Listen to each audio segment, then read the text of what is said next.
Hi guys, V V ടാക്സിന്റെ മറ്റൊരു പുതിയ റിവ്യൂയിലേക്ക് എല്ലാവർക്കും ഹാർദവമായ സ്വാഗതം. ദൃശ്യം 3 ലാലേട്ടൻ നായകനായി അഭിനയിച്ച് ജിത്തു ജോസഫ് ഡയറക്റ്റ് ചെയ്ത ദൃശ്യം 3. ഫസ്റ്റ് ഓഫ് ഓൾ, ദൃശ്യം 1 ആണ് എൻ്റെ പേഴ്സണൽ ഫേവറേറ്റ്. ദൃശ്യത്തിൻ്റെ ഇപ്പം 3 പാർട്ട് എടുത്താലും ദൃശ്യം 1 ആണ് എൻ്റെ പേഴ്സണൽ ഫേവറേറ്റ്. അത് കഴിഞ്ഞാൽ ദൃശ്യം 2 വന്നപ്പം ആ റേഞ്ചിലേക്ക് എത്തിയില്ലെങ്കിലും അതും ആ പടത്തിന് ഒരു പ്രത്യേക റേഞ്ച്, ഒരു റേഞ്ചിലേക്ക് അതിൽ വന്നിട്ടുണ്ട് ആ പടം.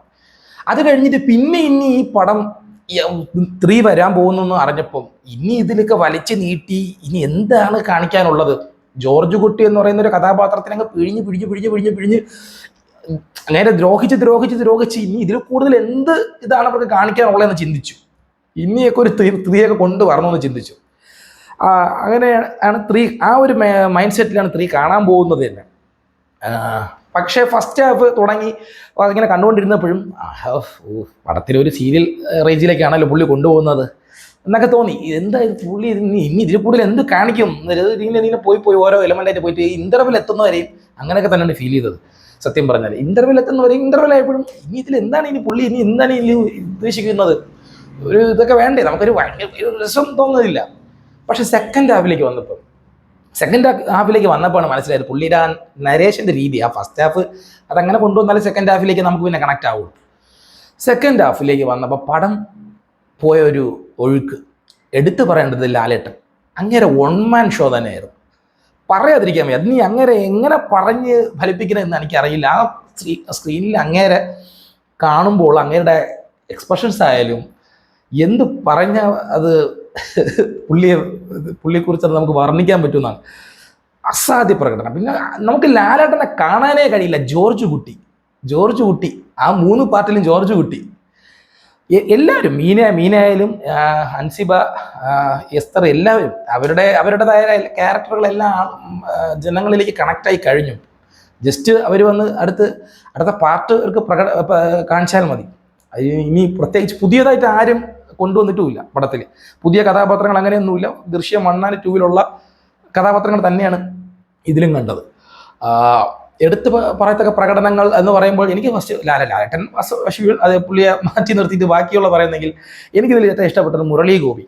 പുള്ളിയുടെ ക്യാരക്ടർ സത്യം പറഞ്ഞാൽ വീണ്ടും വിളിച്ചു വരുത്തി അപമാനിച്ച് വിടുന്നൊരു ടൈപ്പ് ആയിപ്പോയി. മര്യാദയ്ക്ക് ഇരുന്ന മനുഷ്യനെ വലിച്ചു പിടിച്ച് ഇട്ടിട്ട് അങ്ങനത്തെ പുള്ളി കുറച്ച് ലോയൽ ഒരു പോലീസ് ഓഫീസർക്ക് ആയിട്ട് ഉള്ള സംസാരവും പുള്ളിക്ക് എത്തിക്സ് ഒക്കെ ഉണ്ട്. പക്ഷെ എന്നാലും പുള്ളിക്ക് ഒരു നെഗറ്റീവ് ഷെയ്ഡ് ഈ സിനിമയിൽ ഉണ്ടല്ലോ. അതുപോലെ തന്നെയാണ് സിദ്ദിഖിന്റെ ക്യാരക്ടർ. സത്യം പറഞ്ഞാൽ സിദ്ദിഖിന്റെ ക്യാരക്ടറിന്റെ ഇൻട്രൊഡക്ഷനിൽ ആ ഡയലോഗ് പോലും കുറച്ച് ചിരി ഉണ്ടാക്കി സ്ക്രീനിൽ, തിയേറ്ററിൽ. എനിക്ക് തോന്നുന്നു ജിത്തു ജോസഫ് അത് അറിഞ്ഞു കൊടുത്തത് തന്നെയാണ്. കാരണം ആ ഒരു ക്യാരക്ടറിന്റെ ഒരു ഐഡന്റിറ്റി ആ ഡയലോഗാണ്. അത് നിങ്ങൾ തിയേറ്ററിൽ പോയി മനസ്സിലാവും. സിദ്ദിഖിന്റെ ആ ക്യാരക്ടർ ഫസ്റ്റ് ഡയലോഗ് തന്നെ ഒരു ചെറിയ ചിരിയാണ് ഉണ്ടാവുന്നത്. അതുപോലെ തന്നെ പിന്നെ ഒട്ടും പ്രതീക്ഷിക്കാത്ത ഒരു എൻട്രി ആയിരുന്നു കലാഭവൻ ഷാജു. പുള്ളി പറയണ്ടല്ലോ, പുള്ളി വന്നു കഴിഞ്ഞാൽ പുള്ളി കസർത്തിൻ്റെ പോലെ അതൊരിക്കലും പ്രതീക്ഷിച്ചില്ല. ഞാൻ ഈ പടത്തിൽ പുള്ളി ഉണ്ടാവുമെന്ന് നമ്മൾ പ്രതീക്ഷിക്കുന്നില്ല. അതുപോലെ തന്നെ വീണ നന്ദകുമാർ പുള്ളിക്കാരി നന്നായിട്ട് ചെയ്തിട്ടുണ്ടായിരുന്നു കലാഭവൻ ഷാജുവിൻ്റെ കൂടെ. ഞാൻ പറഞ്ഞത് സ്പോയിലറാവും. സിനിമ കാണാത്തവർ അത് അങ്ങനെ പോയി കണ്ട് മനസ്സിലാക്കിയാൽ മതി. പിന്നെ എടുത്തു പറയത്തൊക്കെ വേറെ ബിജു മേനോൻ ഞാൻ ആദ്യം വിചാരിച്ചു ബിജു മേനോൻ എങ്ങനെ ഇതിൽ കയറിയെന്ന് ഞാൻ വിചാരിച്ചു. കുറച്ചേ ഉള്ളൂ എങ്കിലും പുള്ളിക്ക് നല്ല രസമായിട്ട് പോയിട്ടുണ്ട്. ആദ്യത്തെ ഫസ്റ്റ് ഹാഫിലൊക്കെ ഇതെന്ത് കാണിക്കുന്നു എന്നൊക്കെ ചിന്തിച്ചു. ഇതൊക്കെ എന്താണ് കാണിക്കുന്നത്, സിനിമയിലെ സിനിമ അതൊക്കെ വിചാരിച്ചു. പക്ഷെ പുള്ളിയുടെ ക്യാരക്ടറൊക്കെ പുള്ളി നല്ല ബിജു മേനോൻ ചെയ്തിട്ടുണ്ട്. എടുത്തു പറയേണ്ടത് ഇതിലെ സെക്കൻഡ് ഹാഫ് തന്നെയാണ്. അതിലെ നരേഷൻ, സത്യം പറഞ്ഞാൽ ജിത്തു ജോസഫിന്റെ പ്രത്യേക കഴിവെന്ന് പറഞ്ഞാൽ അദ്ദേഹത്തിന്റെ സ്ക്രിപ്റ്റിലുള്ള നരേഷനാണ്. സത്യം പറഞ്ഞാൽ സിനിമാറ്റിക് എലമെന്റ്, സിനിമയുടെ ടെക്നോളജി, അതൊക്കെ പാർട്ട് ജിത്തു ജോസഫ് മൂവീസിലെ ഒരു പ്രത്യേകത എന്ന് പറയുമ്പോൾ ആ സ്ക്രീൻ പ്ലേ തന്നെ പുള്ളി ഉണ്ടാക്കുന്ന ഒരു നരേഷൻ, പുള്ളിയുടെ ഒരു സ്റ്റൈൽ അത് പടത്തിൽ കാണാനുണ്ട്. സെക്കൻഡ് ഹാഫിലെ പ്രത്യേകിച്ച് പ്രീ ക്ലൈമാക്സിലൊക്കെ ഉള്ള ഒരു സീന് ഒരു അസാധ്യമായിട്ടാണ് ലാലേട്ടൻ ചെയ്തിരിക്കുന്നത്. അത് കുറച്ച് ഒരു ക്രൂവലായിട്ടുള്ള സീൻസാണ്. അത് നമ്മൾ ഒട്ടും പ്രതീക്ഷയില്ല. പക്ഷെ അത് അപ്പോഴും ആ സീൻസിൽ പോലും തിയേറ്ററിൽ കയ്യടി ഉണ്ടായിരുന്നു. അവിടെയാണ് ലാലേട്ടൻ്റെ പ്രകടനം. ആ സിനിമ ആ നരേഷ് ആ ലെവലിനെ കൊണ്ട് എത്തിക്കുകയാണ് ജിത്തു. നമ്മൾ കൈയടിച്ച് പോവും. സത്യം പറഞ്ഞാൽ കൈയടിക്കേണ്ട ഒരു സീനല്ല, കൈയടിച്ച് പോവും. ഞാനും കൈയടിച്ചാണ്ട് ഇപ്പുറത്തിരുന്ന് കൈയടിച്ചു.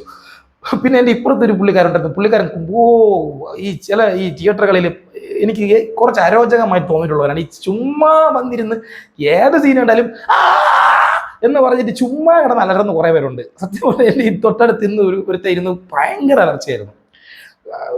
നമുക്കൊരു കോൺസെൻട്രേഷൻ കിട്ടാത്തൊരു ഒരു അലറേണ്ട സമയത്ത് അലറിയാലും കുഴപ്പമില്ല. പക്ഷെ ചുമ്മാ കിടന്ന് അലർന്ന് കുറേ ഉണ്ട്. അവന്മാരെ ഒരു നിവൃത്തിയില്ല. അതിനെക്കുറിച്ച് ഞാൻ പറയുന്നില്ല. ശരി, എന്തോ ആയിക്കോട്ടെ. പക്ഷേ ആ നരേഷൻ കൊണ്ടെത്തിച്ചിരിക്കുന്ന, ആ ജിത്തു ജോസഫ് കൊണ്ടെത്തിക്കുന്ന രീതി, ആ സമയത്ത് ആ ഒരു ക്രൂവൽ സിറ്റുവേഷനിൽ പോലും നമുക്ക് കൈയടിക്കാൻ തോന്നുന്ന ഒരു എനർജി കിട്ടുന്ന ഒരു അവസ്ഥയുണ്ട്. അത് കിട്ടില്ലായിരുന്നു. ആ ഒരു എക്സ്പീരിയൻസ്, അതിൽ ലാലേട്ടൻ്റെ പ്രകടനം, അങ്ങേരെ പ്രകടനത്തിനെ കുറിച്ച് പറയാൻ വാക്കുകളില്ല. സത്യം അതാണ്. പിന്നെ ത്രൂ ഔട്ട് ദ ഹോൾ മൂവിയിൽ സത്യം പറഞ്ഞാൽ 1 മാൻ ഷോ, അങ്ങേരുടെ 1 മാൻ ഷോ തന്നെയായിരുന്നു. ലാലേട്ടൻ എന്ന് പറയുന്ന പുള്ളിക്കാരൻ്റെ 1 മാൻ ഷോ. പ്രത്യേകിച്ച് സെക്കൻഡ് ഹാഫൊക്കെ നമ്മൾ പോകുന്നതേ അറിയുന്നില്ല. എവിടെ കൂടെ പടം പോകുന്നതെന്ന് അറിയില്ല. പിന്നെ ഈ പടം എല്ലാം കഴിഞ്ഞ് നമ്മളെ മുമ്പിൽ നിൽക്കുമ്പോൾ വീണ്ടും 4th പാർട്ടിലേക്ക് വേണ്ടിയിട്ടുള്ള എന്തോ സംഭവം കാണിക്കുന്നുണ്ട്. എൻ്റെ ഒരു പേഴ്സണൽ റിക്വസ്റ്റ് ആണ്, ഇനി 4th പാർട്ടൊക്കെ വേണം.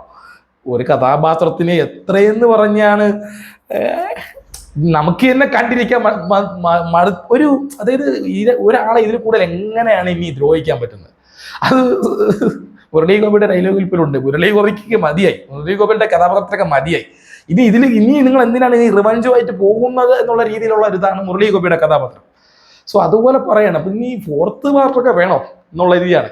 പക്ഷേ 4th പാർട്ട് ഇറക്കിയാലും അതിനെ ഒരു റേഞ്ചിലേക്ക് കൊണ്ടെത്തിക്കാൻ കഴിവുള്ള ഒരാളാണ് ജിത്തു ജോസഫ്. കാരണം ഞാൻ പറഞ്ഞില്ല, എൻ്റെ പേഴ്സണൽ ഫേവറേറ്റ് ഫസ്റ്റാണ്, ദൃശ്യം ഫസ്റ്റാണ്. അതിൻ്റെ തൊട്ട് താഴെയാണ് സെക്കൻഡ് നിൽക്കുകയുള്ളൂ. കാരണം അങ്ങനെ ആ ഒരു റേഞ്ച്, സെക്കൻഡിന് ഒരു റേഞ്ച് ഉണ്ട്, പക്ഷെ ഫസ്റ്റിനെ മറികടക്കാൻ കഴിഞ്ഞിട്ടില്ല. ഇതും അങ്ങനെയാണ്, അതിന് തൊട്ട് താഴെ നിൽക്കുന്ന ഒരു റേഞ്ച് ഉണ്ട്. പടത്തിനൊരു റേഞ്ച് ഉണ്ട്. പക്ഷെ ഇപ്പോഴും സ്റ്റിൽ മൈ പേഴ്സണൽ ഫേവറേറ്റ് ദൃശ്യം ഫസ്റ്റ് തന്നെയാണ്. സോ ഇനിയും ഒരു പാർട്ടിലേക്ക് പോകണോ വേണ്ടേ എന്നുള്ളത് ഒട്ടുമിക്ക എല്ലാ പ്രേക്ഷകർക്കും തോന്നിയ കാര്യങ്ങളായിരിക്കും. എന്തോ കേട്ടത് അവരുടെ കൈകളിലാണ്. സോ പടം എന്തായാലും തൂക്കിയിട്ടുണ്ട്. പടത്തിനെ കുറിച്ച് പറയാതിരിക്കുക വേറെ ഒന്നുമില്ല. പടം അടിപൊളിയായിട്ടുണ്ട്. നിങ്ങൾ ഇനി ഫാമിലി ആയിട്ട് പോയാലും ഫ്രണ്ട്സായിട്ട് പോയാലും പടം സൂപ്പർ. പടം നിങ്ങൾക്ക് എൻജോയ് ചെയ്യാൻ പറ്റും. എന്തായാലും ആ കാര്യത്തിൽ ജിത്തു ജോസഫ് ലാലേട്ടൻ കോംബോ, അവരുടെ ആ റേഞ്ച്, അവരുടെ ആ കോംബോ നിരാശപ്പെടുത്തിയില്ല എന്ന് തന്നെ പറയേണ്ടി വരും. അവരുടെ ആ റേഞ്ച് അത് പടത്തിലുണ്ട്. പടം ആ റേഞ്ചിൽ വന്നിട്ടുണ്ട്. സോ ഇതാണ് ദൃശ്യം 3യെ കുറിച്ചുള്ള എൻ്റെ റിവ്യൂ. നിങ്ങൾ ആദ്യമായിട്ടാണ് എൻ്റെ ഈ വീഡിയോ കാണുന്നതെങ്കിൽ, എൻ്റെ റിവ്യൂ കാണുന്നതെങ്കിൽ ഈ ചാനൽ സബ്സ്ക്രൈബ് ചെയ്യുന്ന കാര്യം ഒന്ന് പരിഗണിക്കണം. നിങ്ങൾക്ക് എൻ്റെ വീഡിയോ ഇഷ്ടമാവുന്നുണ്ടെങ്കിൽ ഒന്ന് സബ്സ്ക്രൈബ് ചെയ്ത് ഹെൽപ്പ് ചെയ്യണം. So thanks for watching my video. ഇനിയും ഇതുപോലെ മറ്റൊരു റിവ്യൂയുമായി നിങ്ങളെ സന്ധിക്കും വരയ്ക്കും. വണക്കം.